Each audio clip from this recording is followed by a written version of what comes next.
Welcome to the Intermediate Guide. This guide is for those that already know the basics of Mortal Kombat 11 and have basic fighting game knowledge. Mainly, you'll get this type of information from other beginner guide videos that are out there. I will link them down in the description.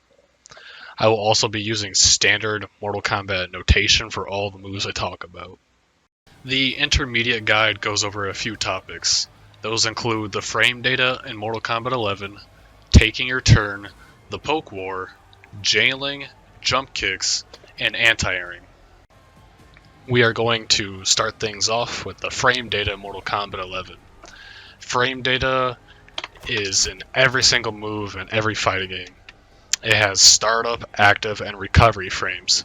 Thankfully for this game, it tells you those three things in training mode, as you can see on the bottom left and bottom right. The fastest moves in Mortal Kombat are 6 frames. Geras has a 6 frame down 1. It tells you on the bottom left that the startup is 6 frames. However, most characters do not have access to a 6 frame button, only a select few. What you'll normally see are 7 frame buttons. Geras also has that with his stand 1. Now, with 6 and 7 frames being the fastest, this tells you that the most punishable move is an 8 frame normal. This can be seen by Scorpion String right here. If you look on the bottom right, it tells you it is -8. So since it is -8, I should be able to punish that if I time it correctly. As you can see on the left side, it tells you it was a punish, because it is -8 on block.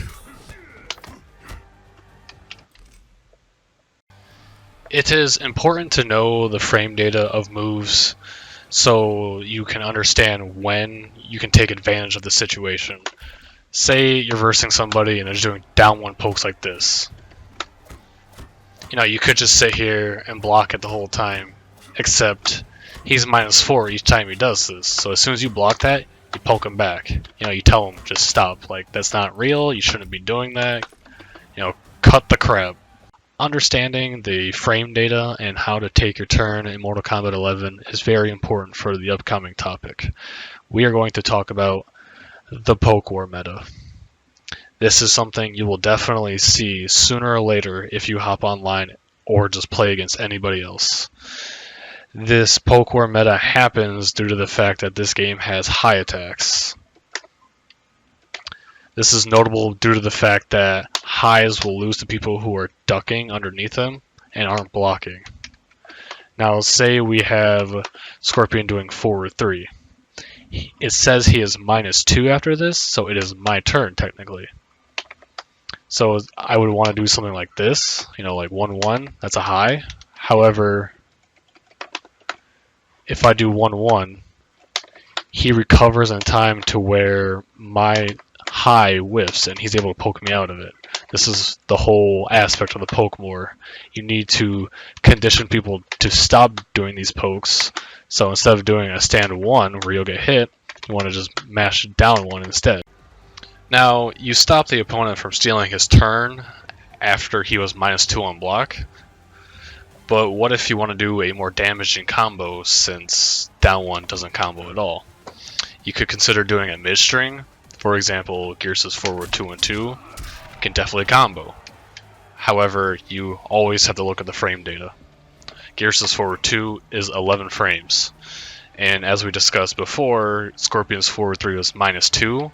And if you add the 7 frames needed to do his down 1 poke, that's only 9 frames. And what happens if you try to do a forward 2 after this? You get stuffed out, because Geras' forward 2 is 11 frames. You're going to lose every time. Now, if Scorpion did something more minus, for example, his 1-1 string, that's -6. You add the 7 frames, that means it takes him 13 frames to get his down 1 poke out. So if we did this, right down 1s after, my forward 2 will win if I time it properly, and I'll get a full combo every time. Next, we are going to discuss jailing, as this supplements everything we have talked about up to this point. Jailing allows you to force an opponent to block a high.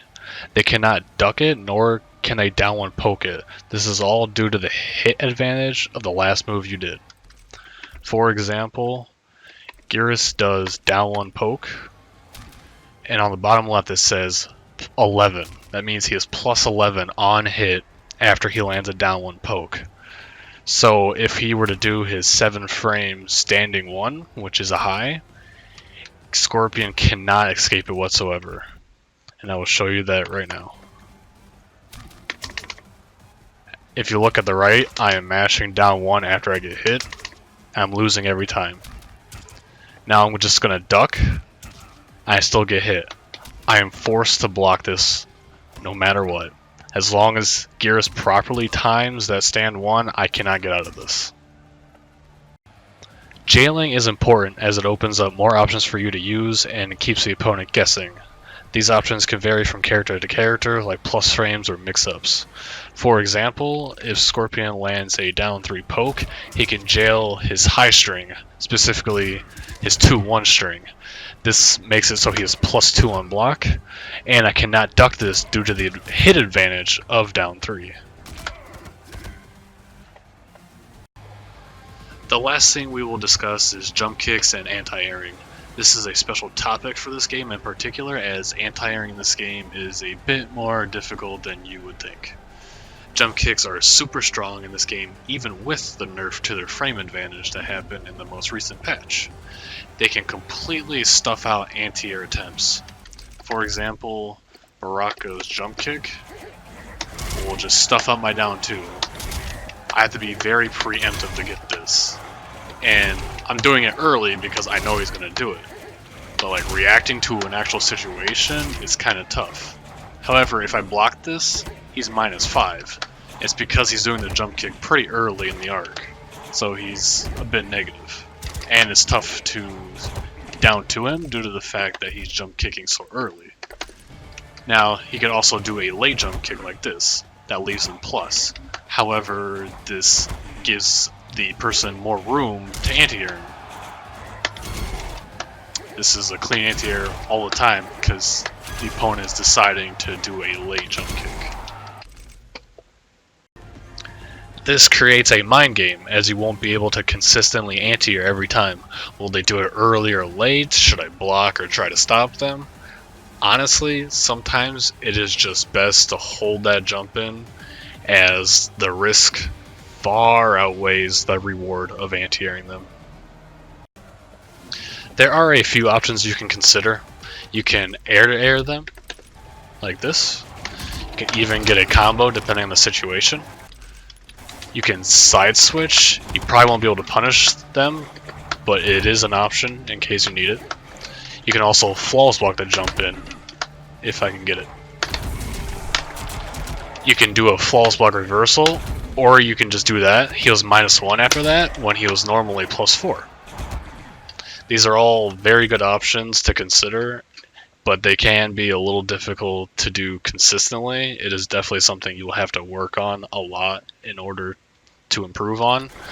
Like for me, I'm very bad at flawless blocking jump kicks, but it's definitely something you'll have to learn at some point. That is it for the intermediate guide. I hope this information was beneficial to you in some way, and don't be discouraged if you are struggling in a game that you love.